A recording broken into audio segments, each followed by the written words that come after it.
Good morning सबैजनालाई प्रेज the lord. म प्रभुलाई धन्यवाद दिन चाहन्छु। आज धेरै लामो समयको बादमा फेरि पनि युट्युब च्यानलद्वारा म तपाईहरुको अगाडि परमेश्वरले दिनुभएको शिक्षालाई केही कुरा अब राख्न गइरहेको छु। हजुरहरूले मेरो युट्युब च्यानललाई फलो गर्न सक्नुहुन्छ।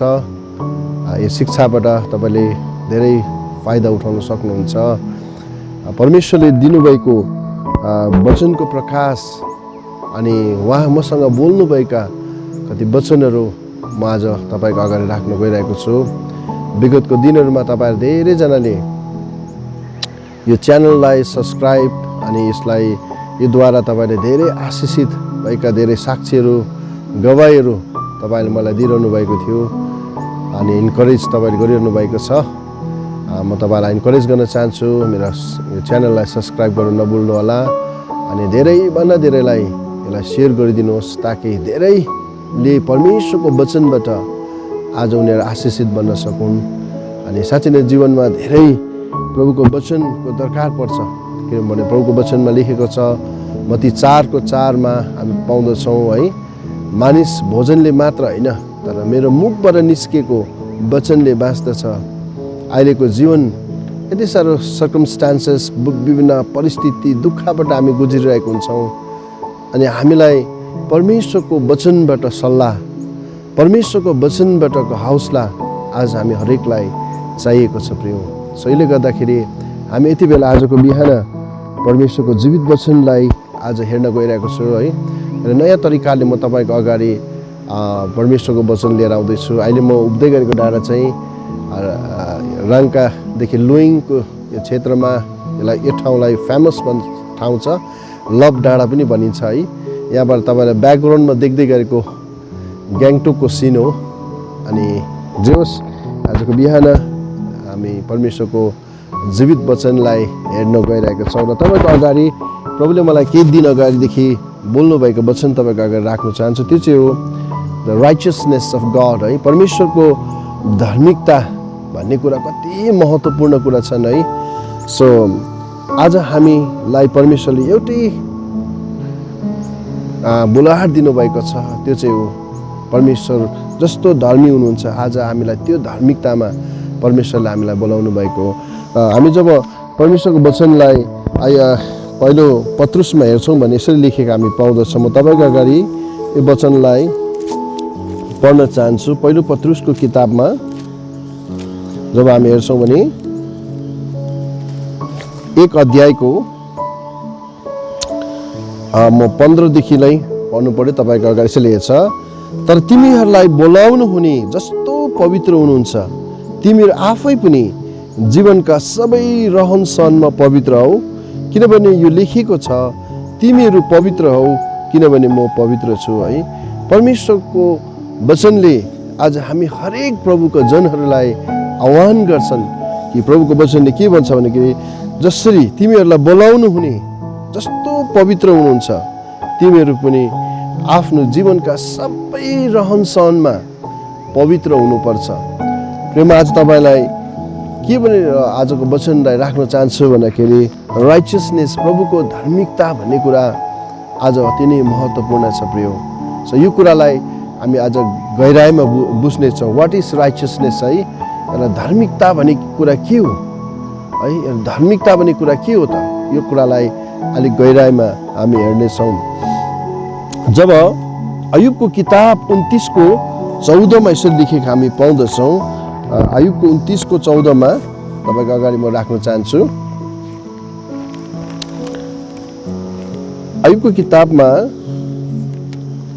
29:14 अयुबले यसरी भनेको छ है, धार्मिकतालाई मैले आफ्नो लुगा जस्तै पहिरेर त्यो मेरो वस्त्र भयो, इन्साफलाई मैले मेरो पोषक वा फेटा झैँ लगाए है। अयुबले यसरी भनेको हामी पाउँदछौँ, धार्मिकतालाई राइचियसनेसलाई चाहिँ मैले आफ्नो लुगा जस्तै पहिरे है, आफ्नो वस्त्र जस्तै पहिरे। अनि परमेश्वरको वचनमा अयुबले के भन्छ भन्दाखेरि त्यो मेरो वस्त्र भयो भन्नु चाहेको छ। आज हामी दिन रात बिहान बेलुकी हामी जुन वस्त्र लाउँछ, अयुबले त भनेछ धार्मिकतालाई चाहिँ मैले परमेश्वरबाट पाएको धार्मिकतालाई मैले वस्त्र चाहिँ पहिरे। अनि त्यहाँदेखि उनी त त्यति मात्रै भने रोकेन, उसले इन्साफलाई मैले मेरो पोषक वा फेटा चाहिँ लगाएँ है। अयुब एउटा धर्मी मान्छे, बाइबलले भन्छ Ayub he was a righteous man है, ऊ एउटा धर्मी मानिस हो भनेर बाइबलले बताएको छ। र आज तपाईँ अनि मलाई परमेश्वरले एउटा धार्मिकताको लागि बोलाउनु भएको। यसको अझै अर्को रेफरेन्स हामी हेर्छौँ भने 61 यशाया 61 को 10 मा पनि हामी यसरी पाउँदछौँ। यशाया 61 को 10 61 यशाया 61 को 10 लाई पनि हामी यति बेला हेर्नेछौँ।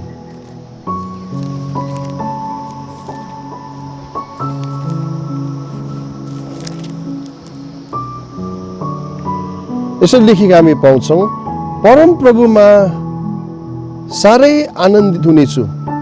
यसै किताबमा लेखेको छ, परम प्रभुमा साह्रै आनन्दित हुनेछु, मेरो आत्माले मेरा परमेश्वरमा आनन्द मनाउनेछ, किनकि उहाँले मलाई मुक्तिको पोसाक पहिराउनु भएको छ र उहाँले मलाई धर्मको वस्त्रले ढाक्नु भएको छ। आमेन। हेर्नुहोस् त, यशायाले पनि यसरी भन्छ, म परम प्रभुमा साह्रै आनन्दित हुन्छु, मेरो आत्माले मेरा परमेश्वरमा आनन्द मनाउनेछ, किनकि उहाँले मलाई मुक्तिको पोषक, एउटा धार्मिकताको पोषक उहाँले मलाई पहिराउनु भएको छ अनि उहाँले मलाई धर्मको वस्त्रले ढाक्नु भएको छ है। अनि यो वचनले के हामीलाई आश्वासन दिन्छ भन्दाखेरि जुन दिन तपाईँले प्रभुलाई पाउनुभयो त्यो दिन प्रभु येशूले तपाईँलाई धार्मिकताको पोषक तपाईँलाई ढाक्नु भएको छ। अनि यस कारणले गर्दा प्रभुको वचनमा हामी दोस्रो कोरिन्थी 5:17 भन्छ, यदि कोही ख्रिस्टमा छ भने ऊ नयाँ सृष्टि हो, पुरानो कुरा बिति गए, हेर सबै नयाँ भएको छ। पुरानो कुरा भने पुरानो जीवन, पुरानो हाम्रो आचरणहरू, हाम्रो पुरानो आदतहरू, पुरानो जीवनहरू, यो सबै कुरा हामीले त्यागिसकेका छन्, तर अब हेर सबै कुरा नयाँ भएका छन्। यस कारणले गर्दाखेरि कोरिन्थी किताब हामी त्यही कुरा पाउँछौँ है। र अब अलिकति अझै गहिराइमा म तपाईँलाई लान चाहन्छु है। राइचियसनेसको अर्थ के हो त है, धार्मिकताको अर्थ के हो, यसको परिभाषालाई हामी हेर्नेछौँ र धेरै लामो म राख्दिनँ, किनभने हामी यसलाई पाठ हेर्दै जानेछौँ आज भोलि गर्दै। र तपाईँहरू धैर्य धारण गरिकन वचनलाई कन्टिन्यू तपाईँले फलो गरिदिनुहोस् अनि साथै अरूलाई तपाईँले सेयर गर्नु पनि सक्नुहुन्छ। सो राइचियसनेसको अर्थ के हो, इन्ट्रोडक्सनमा मैले यसरी लेखेको छु, the righteous means to be right before God. अनि धार्मिकता भन्ने कुरा चाहिँ के हो भन्दाखेरि परमेश्वरको अगाडि सही ठहरिनु, मान्छेको अगाडि सही ठहरिने हामी कोसिस गर्छौँ, तर आज परमेश्वरको वचनले चाहिँ भन्छ त परमेश्वरको अगाडि सही ठहरिने व्यक्ति चाहिँ एउटा राइचियस, एउटा धर्मी मान्छे भनेर बाइबलले भनेको कुरा हामी पाउँदछौँ है। Righteous means to be right before God. अब एउटा त्यसको अर्थ चाहिँ के भन्दाखेरि अझै गहिरो लानु पर्दाखेरि म तपाईँलाई के गर्न चाहन्छु भन्दाखेरि the righteous person not only does the right things for other people but also follows the laws of their God है। तर आज एउटा धर्मी मानिसले चाहिँ अरू मानिसको लागि सही काम मात्र गर्दैन, उसले एउटा धर्मी विचार भएको कारणले गर्दा अरूको लागि असल सोच्ने व्यक्ति, अरूलाई सहयोग पुर्याउने व्यक्ति हो त।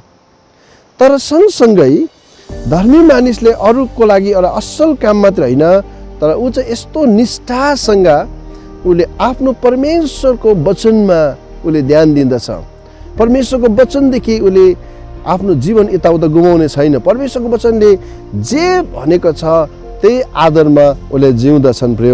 यसले गर्दाखेरि उसले अरूको लागि मात्र असल काम गर्ने होइन, तर उसले चाहिँ जहिले पनि he always follows the laws of God है। उसले जहिले पनि परमेश्वरको वचनलाई पालन गर्दछ प्रिय। सो यानि कि अझै हामी गहिराइलाई हेर्दैछौँ भने मैले यसको अर्थ बुझ्न कोसिस गरेँ, राइचियसको अर्थलाई अझै बुझ्न कोसिस गरेँ है। र त मैले धेरै एउटा डिक्सनेरीबाट मिनिङहरू एक दुईवटा मैले भेटाएँ, त्यो तपाईँको अगाडि म सेयर गर्न चाहन्छु। लेखेको रहेछ राइचियसको अर्थले चाहिँ राम्रो, असल, गुड पनि भनेको छ है। असल व्यक्ति र राम्रो व्यक्ति, असल व्यक्ति भनी पनि वर्णन गरेको छ भने अर्को शक्तिशाली कुरा चाहिँ के भेटायो भन्दाखेरि क्लिन ह्यान्डेड पर्सन है, एकदमै आफ्नो हातलाई जहिले सफा राख्ने व्यक्ति। आज हामी परमेश्वरको छोराछोरी कति इम्पोर्टेन्ट छ यो हातलाई सफा राख्नु है। अनि आफ्नो हातलाई सफा राख्ने व्यक्ति चाहिँ हिज राइचियस पर्सन, ऊ एउटा धर्मी मान्छे गनिँदो रहेछ। अब क्वेसन हामीलाई यो आउँछ कि आज हाम्रो हात सफा छ कि त? किन अहिलेको संसारको दौड जहाँ चाहिँ मान्छे है पैसा कमाउनको लागि संसारमा अरूभन्दा म अझै असल हुन्छु भन्ने कुरा, धेरै धन सम्पत्ति कमाउँछु भन्ने कुरामा कि आज हामीले हाम्रो हात सफा राख्दैछौँ कि त? यो हाम्रो लागि एउटा चुनौती छ है। राइचियसको अर्थ त्यो रहेछ, क्लिन ह्यान्डेड, आफ्नो हातलाई सफा राख्नु, यो हातलाई सफा राख्नु, दुष्ट कामबाट अलग राख्नु, अपवित्रता। अनि अघि हामीले परमेश्वरको वचन पहिलो पत्रुस 1:15 हेर्दै थियौँ, जस्तो म पवित्र छु तिमीहरू पनि तिमीहरूको जीवनको हरेक रहन सहनमा पवित्र हो, तिमीहरूको जीवनका रहन सहनमा पवित्र हो। कि आज हाम्रो रहन सहनमा हामी पवित्र छौँ कि त? यो हामीले हातलाई सफा राख्नु कति इम्पोर्टेन्ट मेसेज है तपाईँको हाम्रो लागि आजको बिहान। हामीले हाम्रो हातलाई सफा राख्नुपर्ने छ प्रिय। जस्ट इमेजिन, जस्ट सम्झौँ, एकछिन त कल्पना गरौँ कि आज तपाईँले आफ्नो हात सफा राख्दैछ कि त? यदि तपाईँको हात सफा छैन भने पवित्र आत्मा तपाईँसँग आजको बिहान बोल्नुहुँदैछ, आजको दिन प्रभु तपाईँसँग बोल्नुहुँदैछ कि आज तपाईँलाई बोलाउने चाहिँ उहाँ धर्मी परमेश्वर हुनुहुन्छ। हि वान्ट्स, उहाँ चाहनुहुन्छ कि तपाईँको जीवनको हरेक रहनसहनमा तपाईँ पवित्र भएको, अनि तैँले जहिले पनि तपाईँको यो हात चाहिँ सफा, निर्दोष, एउटा इमान्दार, सच्चा, निष्ठा, यो हात सफा राखेको चाहिँ परमेश्वर चाहनुहुन्छ है।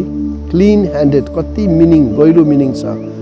आजको दिनहरूमा हाम्रो लागि एउटा चुनौती चाहिँ छ कि हामीले यो हाम्रो हातलाई सफा राख्नुपर्छ प्रिय।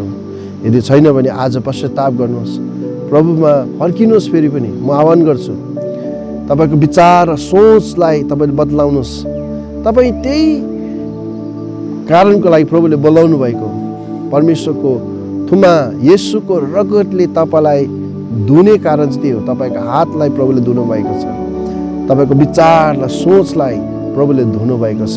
त्यसले गर्दा क्लिन ह्यान्डेड पनि भनेको छ है। अर्को रहेछ गिल्टलेस है, निर्दोष। एउटा ऊ कस्तो जीवन जिउने, एउटा राइचियस म्यानको अर्थ रहेछ ऊ एउटा निर्दोष जीवन जिउने व्यक्ति। अर्को छ इनोसेन्ट पनि भने, सोझोपन्ना, इनोसेन्ट। आज इसाई जीवनमा हुनुपर्ने धार्मिकताको कुराहरू हेर्नुहोस् त, इनोसेन्ट, फ्री फ्रम इभिल, जहिले पनि खराब कामबाट ऊ अलग बस्छन्, खराब कामबाट अलग बस्छन्। त्यसले गर्दा भजन सङ्ग्रह 1 अध्यायमा त्यही कुरा भनेको छ। त्यो कुरालाई अलिकति म तपाईँको अगाडि पढ्न चाहन्छु। भजन सङ्ग्रह 1 अध्यायमा र धर्मी मानिसको चालको विषयमा है, कसरी उसको हिँडाइ कस्तो छ, हामी त्यो कुराहरू हामी पाउँदछौँ। त्यो मानिस धनी हो जो दुष्टहरूको युक्तिमा चल्दैन, न त पापीहरूको मार्गमा खडा हुन्छ, न गिल्ला गर्नेहरूको बैठकमा बस्दछ, तर परम प्रभुको व्यवस्थामा नै त्यो प्रसन्न रहन्छ र दिनरात उहाँकै व्यवस्थामा त्यसले ध्यान दिन्छ। कति मिठो, कति मिठो है प्रभुको वचन, कति मिठो। किनकि परम प्रभुले धर्मात्माको मार्ग जान्नुहुन्छ, तर दुष्टहरूको मार्ग चाहिँ नष्ट हुनेछ। परमेश्वरले धर्मात्माको मार्ग जान्नुहुन्छ, किनभने धर्मात्माले जहिले पनि आफूलाई खराब कामबाट अलग राख्दछ। आजको बिहान कति मिठो वचन है, राइचियसनेसको कुराहरू। आज प्रभुले हामीलाई हेरेर धर्मी हुनको लागि बोलाउनु भएको छ। उहाँको धार्मिकताको पोषकले आज हामीलाई प्रभुले पाइरहनु भएको छ है। र अरू अझै अलिकति गहिरो कुरा गरेर म तपाईँको अगाडि आजको वचनलाई केही समयको बादमा एन्ड गर्छु। अर्को लेखेको रहेछ कि मोरल क्यारेक्टर, आज स्ट्यान्डर्ड अफ बिहेभियर है, हाम्रो व्यवहार अझै उच्च हुनुपर्छ। अनि यसमा नैतिक आचरण र इसाई जीवन, प्रभुको छोराछोरीको एउटा नैतिक आचरण, एउटा मोरल क्यारेक्टर सबैभन्दा हाई हुनुपर्छ। हाम्रो सोच, हाम्रो विचार आज सबैभन्दा उच्च हुनुपर्छ। तर आजको संसार एउटा व्यभिचारले भरेको संसार, दुष्टताले भरेको संसार, यति साह्रो घिनलाग्दो संसार भइसकेको छ प्रियो। आज शैतानको सबैभन्दा ठुलो हतियार चाहिँ व्यभिचार हो। तर आज परमेश्वरको धर्मीजनलाई चाहिँ आज यो हतियारबाट, व्यभिचारको हतियारबाट आज धेरैजनालाई शैतानले लडाउनु खोज्छ। जस्तो आजको बिहान हामीलाई सोच्नु पर्ने कुरा चाहिँ राइचियसनेसको अर्थ चाहिँ के रहेछ भन्दाखेरि मोरल क्यारेक्टर पनि एकदमै हाई, एकदमै आफ्नो आचरण, नैतिक आचरणलाई सफा राख्ने व्यक्ति। सो म आह्वान गर्न चाहन्छु तपाईँ जतिजना प्रभुको दास दासी छोराछोरी हुनुहुन्छ, हाम्रो यो नैतिक आचरणलाई हामी प्रभुको अगाडि ग्रहण योग्य राखौँ। हाम्रो सोच विचारमा साँच्चै नै एउटा धार्मिक विचार, परमेश्वरको डर बोक्ने व्यक्ति हामी बन्न सक्छौँ प्रिय। तर आजको दिनमा कति दुःख लाग्दो छ है, यो मोबाइल थ्रुबाट, फेसबुक अनि विभिन्न मिडियाद्वारा है, आज हाम्रो ग्याजेट जो हाम्रो हातमा छ, कि आज हामीले त्यसलाई सठिक प्रकारले त्यसलाई प्रयोग गर्दैछौँ कि आज व्यभिचारको कुराले हामीलाई दुःख दिँदैछ। यो कुरालाई हामीले प्रभुको अगाडि लानु छ प्रिय। सिन्सियरली नडाँटी हामी प्रभुको अगाडि लैजाउँ, किनभने धर्मी मानिसको जीवनमा एउटा नैतिक आचरण पनि सबैभन्दा उच्च हुनुपर्छ, परमेश्वरलाई मनपर्ने हुनुपर्छ। आजको दिनहरूमा वैवाहिक जीवनहरूमा धेरै समस्या छ। लोग्ने स्वास्नीको सम्बन्धहरूमा यति साह्रो फुट है, शङ्का उपशङ्का विभिन्न कुराले भरेको छ। किनभने मानिसको नैतिक आचरण शैतानले बिस्तारै बिस्तारै गिराउँदैछ प्रिय। म तपाईँहरू जतिजना म्यारिडहरू हुनुहुन्छ आह्वान गर्छु, तपाईँहरू परमेश्वरको थुमाको रगतले धोएका कपुल्सहरू हुनुहुन्छ, परमेश्वरको अगाडि आफ्नो नैतिक आचरणलाई सबैभन्दा माथि राख्नुहोस्। आफ्नो आचरणलाई सबैभन्दा चोखो, पवित्र, परमेश्वरलाई मनपर्ने तपाईँले राख्नुहोस् अनि प्रार्थना गर्नुहोस् प्रभुको अगाडि, प्रभु म एउटा असल जीवन जिउन चाहन्छु, शुद्ध जीवन जिउन चाहन्छु भनेर तपाईँले आफ्नो नैतिक आचरणलाई ठिक राख्न सक्नुहुन्छ। अनि अर्को पनि लेखेको छ, जस्ट पनि भनेको छ। एउटा धार्मिक अर्थ चाहिँ जस्ट अर्थ चाहिँ उचित जीवन जिउने व्यक्ति। उसले जहिले पनि एउटा असल अनि उचित जीवन जिउँछ। अपराइट पनि भनेको छ, ठिक जीवन जिउने एउटा व्यक्ति। अनि अर्को छ वर्दी, एउटा योग्य जीवन जिउने व्यक्ति पनि भनेको छ प्रिय। सो म आजको बिहान तपाईँलाई अन्तिम एउटा 19:8 रहेछ, यसो लेखेको छ, तिनले पहिरनलाई मसिनो सुती लुगा, चहकिलो र चोखो कपडा दिएको थियो, किनभने मसिनो सुती लुगा पवित्र जनहरूको धार्मिक कामहरू हुने। हेर्नुहोस् त, आज परमेश्वरले तपाईँ अनि मलाई पहिरनलाई एउटा चहकिलो है, चहकिलो चोखो कपडा दिएको छ। अनि त्यो चाहिँ यो धार्मिकताको वस्त्र। आज त्यसमा हामीले कोसिस गरौँ दाग लाग्न नदिने, त्यसमा कुनै प्रकारको स्पट दाग लाग्न नदिने, आखिरसम्म लडन त लडौँ। पौलले त्यसै भनेको होइन, मैले उत्तम लडन त लडेको छु, मैले दौड सिधाएको छु, मेरो लागि अब धार्मिकताको मुकुट राखिएको छ। प्रिय, आज म तपाईँलाई आह्वान गर्न चाहन्छु, हामी लडाइँमा छौँ। धार्मिकता भनेको बित्तिकै सजिलो छैन। संसारमा दुष्ट र पापले भरेको संसारमा आज तपाईँ अनि मेरो लागि लडाइँ छ। सो आजको वचन अनुसार हामीले राम्रो जीवन जिउने अनि क्लिन ह्यान्डेड, सफा हात राख्ने। अर्को छ निर्दोष जीवन जिउने। अर्को हामीले इनोसेन्ट, एउटा सोझो जीवन जिउने। अनि फ्री फ्रम इभिल, सबै खराब कामबाट हामी आफूलाई अलग राख्ने। अनि सबभन्दा इम्पोर्टेन्ट मैले जोड दिइरहेको थिएँ, त्यो चाहिँ हो मोरल क्यारेक्टर, नैतिक आचरणलाई सबैभन्दा परमेश्वरलाई मनपर्ने हामी राख्ने छौँ प्रिय। यसले गर्दा हाम्रो व्यवहारहरू है, हाम्रो पारिवारिक जीवनहरू, वैवाहिक जीवनहरूलाई प्रभुको अगाडि शुद्ध, पवित्र, ईश्वरलाई मनपर्ने हामी राख्नेछौँ। अनि हामीले त्यसमा हेर्दै थियौँ, जस्ट पनि भनेको छ, उचित जीवन जिउने हामी, अपराइट, एकदमै ठिक जीवन जिउने। कोसिस हामी गर्नेछौँ। र यो आजको पहिलो इन्ट्रोडक्सन पार्टलाई म यहीँ एन्ड गर्दैछु। God bless you, have a blessed day. परमेश्वरले तपाईँलाई धेरै धेरै आशिष दिउन् है। यसरी नै तपाईँले यो मेरो युट्युब च्यानललाई सब्सक्राइब गर्नुहोला, अरू धेरैलाई तपाईँले इन्करेज गरिदिनुहोस् ताकि धेरैले यो टिचिङ्सबाट फाइदा मिलोस् है। र नेक्स्ट टिचिङ्स हामी फेरि हेर्नेछौँ कि अयुब एउटा धर्मी मानिस, जोब वाज अ राइचियस म्यान। यो पार्टलाई हामी नेक्स्ट त्यसमा हेर्नेछौँ। र सबैलाई प्रभुले आशिष दिउन्। Have a blessed day. जय मसीह।